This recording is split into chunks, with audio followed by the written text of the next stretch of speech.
So we will talk about the central limit. What exactly is central limit theorem? So central limit theorem, one of the main reasons, one of the main uses of normal distribution is that it is approximate other distributions by normal distribution. So approximating, oopsie, I'll try some different colors. Try this color today. Normal distribution is approximating other distributions by normal distribution. And how does that work? I'll change that. I like it. So example, we have a variable x1, x2 all the way to xn, which are IID. Expected value of xi is mu and variance of xi is sigma square. Then the central limit theorem says that the sum S of x1 plus x2 plus xn is approximately normal with mean of n times mu and n times sigma square is the variance. So expected value of this sum of all these IIDs is the expected value of S is n times mu, because that is simply the sum of IID variables. Since they are independent, we can also add up the variances. So variance of x is n sigma square. What is not obvious is that the distribution of itself is also normal. So no matter what the original distribution were, the sum will be approximately normal if the n is large enough. No matter what the original distribution were, the sum will be approximately normal if n is large enough. Then normal approximation of binomial distribution. Normal approximation of binomial distribution. So example, y is a binomial distribution, and for binomial distribution we know that the parameters are n and p. It is essentially like counting the number of heads in coin tosses, right? So number of heads in coin tosses. We have n number of tosses, and we want to know how many of them were heads or successes.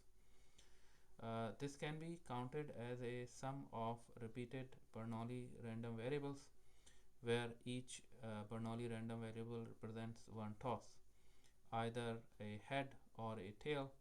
Each can only take two values, 1 and 0.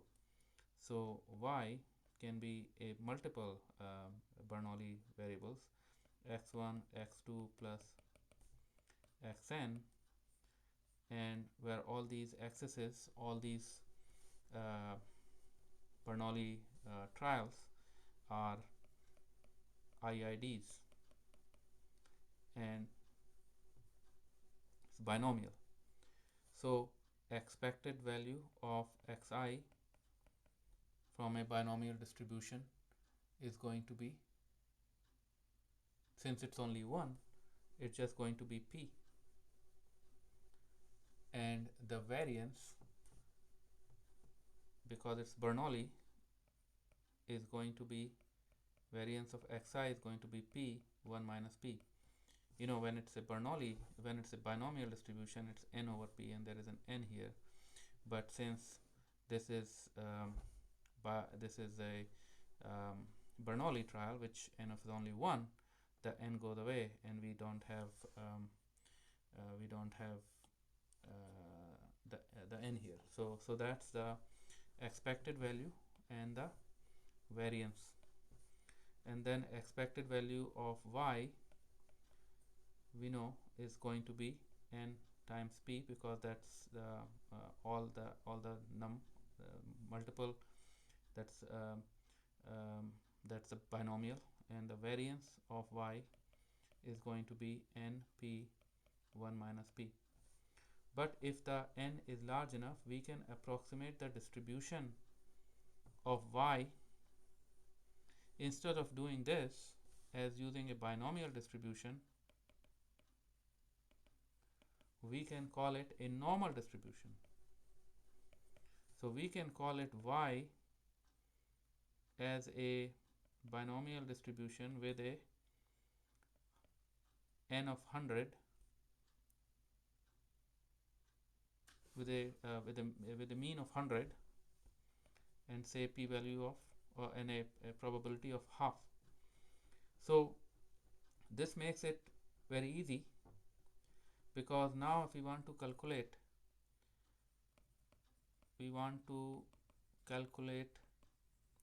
the p of y less than or equal to 60, if we have to do binomial, then you have to use binomial formula, which is a very complicated formula with n over x, and then p over x, and 1 minus p, n minus x, and of course we have n is 100 and the x here is 60, because we're looking for 60 heads. So that's a very complicated and complex calculations with lots of errors to happen. But when we do central limit theorem, then the expected value of y, because it's now we're calling it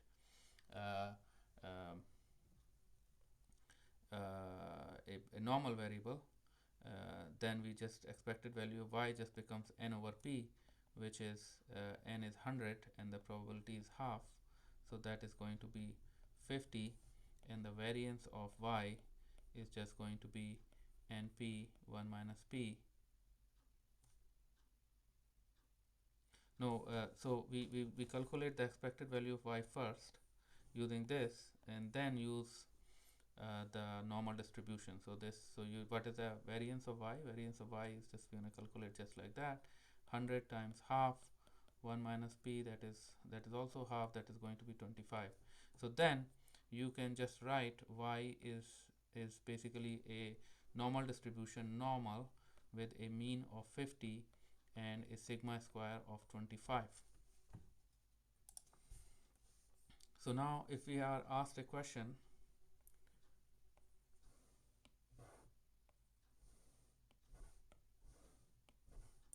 so the question is probability that y lies between 40 and 60. So probability 40 and 60. So we're going to calculate we have to make it a standard normal. So probability of y minus 50 upon 5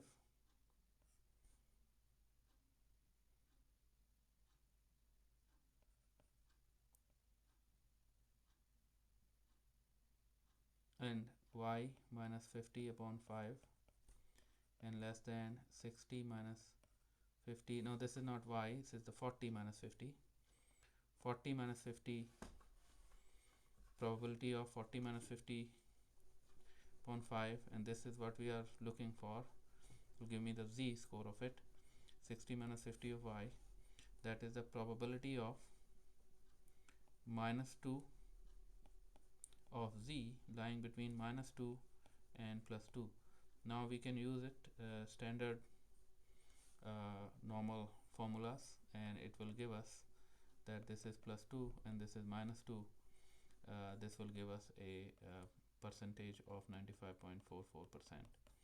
So we are using, so we started off with a binomial variable of n of just head tosses, but we wanted to know the probability of getting a coin toss between 40 and 60. This is so much more easier to do it with a normal distribution than to do it in a binomial distribution. So that is the normal approximation of the binomial distribution.